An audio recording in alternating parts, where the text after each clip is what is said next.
somebody is really struggling with every fiber of their being to come out of that lifestyle, whether it be, I don't know what the other side is going to look like. I don't know what my life is going to be. I don't know what my interests will be. I don't know all these I don't knows. And I have to share this with you because it's for somebody. Like, please come out, because I don't want something to have to come to pass in your life in order for you to walk away, because that's what happened to me. Like, God kept calling me to come out, leave her alone, let it go, and I just would not do it.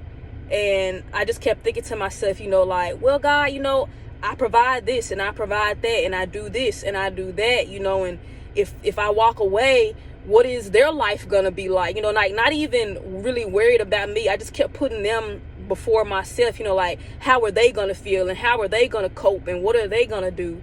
And I ended up biting several bullets in the end. And y'all, the thing that God had to let come to pass in order for me to really let go, I still grieve till this day.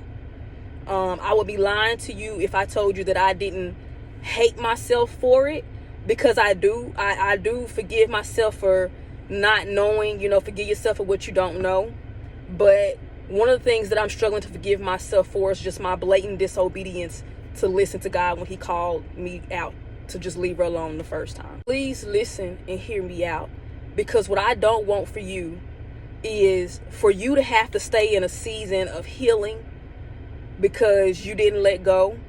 I don't want you to have to check the parking lot of grocery stores and gas stations and restaurants before you go in, because if you see that person, you're going to spaz.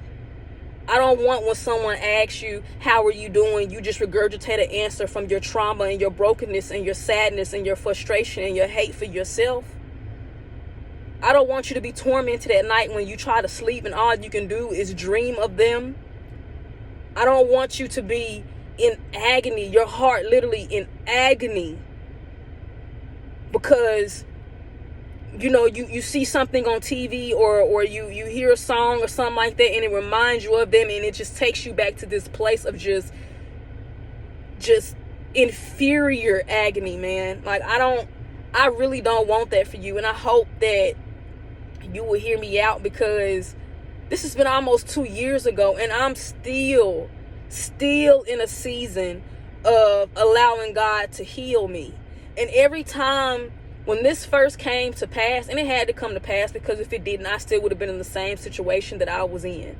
So I'm glad that it came to pass, but at the same time, I hate myself for being so oblivious, because I was being used, I was being manipulated, and every time I think back to that, it almost breaks me down and brings me to tears, because it's like, why did I not love myself more?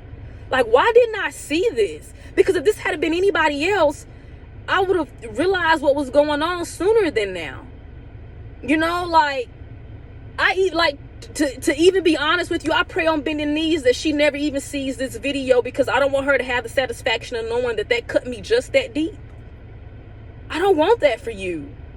I don't want you to be so miserable to the point where you suffocate yourself behind alcohol and marijuana and pills and bars and porn and whatever else you can get your hands on, and you find yourself sitting in the bar holding back tears, but you had to go to the bar, because if you didn't stay at home, who's to say whether or not what you would have done to yourself? I don't want that for you. I want you to take heed to what God is saying while he's allowing you the opportunity to come out of this situation without allowing something to come to pass that may break your heart. And listen, I'm not saying that God is aiming to break you, but what I'm saying is he will do exactly what needs to be done to get your attention. And if he is calling you out, please come out. They are not worth it. Whoever they are, they're not worth it. And if they really love you, they'll let you go. And if you really love them, you'll let them go. Because your salvation, your joy, your peace is worth way more than any relationship, any boo thing, side piece, whatever you want to call it. It's worth more than that. I still find myself having to dry my own tears because I just wish I would have listened. Like, till this day. And every time I would lay down on the table and try to take God all my broken pieces, I was so fragile. Like, I was so fragile. Every time I would have him in my hand and I would try to give him over to him, I'm just like, nah, but I can't. I struggle with trusting in any relationship that I have, whether that be, a friendship or whatever. I'm like, are you using me? Are you trying to manipulate me? Are you really here for me? Or like, what is this? Who sent you? Like, who sent you? Like, I'm not gonna say overly cautious, but I'm extremely cautious. And the only reason that I'm able to sit here and be vulnerable and open with you is because I know that I am my Father's daughter, and that he is healing me. And the very thing that he had to use to get my attention, he is using to help set someone else free. But I don't want you to have to be broken down and hurt the way that I was and still trying to get up. Some days I still live in torment of that very moment. Some days all I can do is replay that very moment. It's hard. Like, who's to say how long it'll take for me to heal from this? Like, truly heal. But I don't want that for you. I hope and pray that you will be in obedience, that you will take that leap of faith and you will just trust God with it all. Because God is worth it. I just want you to be free, happy, healed, whole. That's all I want for you. Because I love you. And I wish somebody would have said the same thing to me. Love yourself more.